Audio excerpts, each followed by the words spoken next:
Hi and welcome to the first of the No Man's Land videos. The first subject is our aging chicken shed, as it probably doesn't have much life left in it.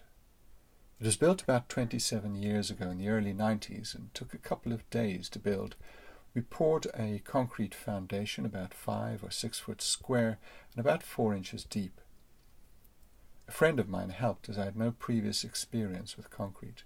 We built a rough former to frame it and get our level. We mixed a few loads by hand and then we levelled it off and left it to set for a week or so. I had a load of fence posts around, so that was what the frame was made of.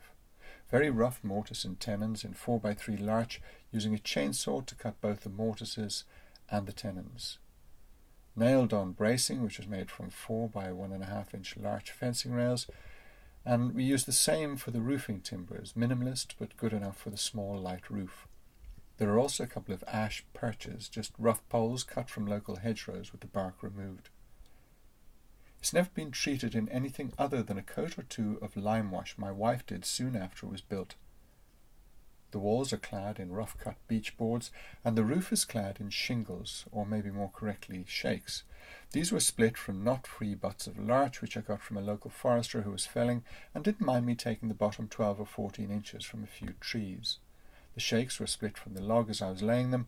I'd get a handful split and then climb the ladder to attach them with copper roofing nails. Building the frame took all morning, and I was able to clad it and roof it in the afternoon. The back of the shed. Here the shingles are oak, as I had a few straight lengths of oak around at the time and thought I'd try them. They were a bit harder to split as the grain wasn't very straight, but they seem to have lasted similarly to the larch. You can see the effect of the overhanging willow and holly here, where the lower shingles and the eaves timbers have rotted. Both the larch and the oak lasted well enough, though, over the 27 years. Here you can see where woodworm infested the beech after about 10 years. They appear to have got everything they could out of the timber and left, but the boards are still strong and keeping the elements out.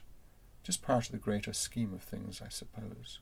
I wanted to get this short video out there as maybe a record of a very low-cost, low manpower and simple shed, which got many years of use by our chickens and ducks, and then many more years as a tool shed when our chickens were no more. But that's another story. I'll be taking it down soon, and most of it will just be moved to some quiet area to slowly continue its transformation back to soil.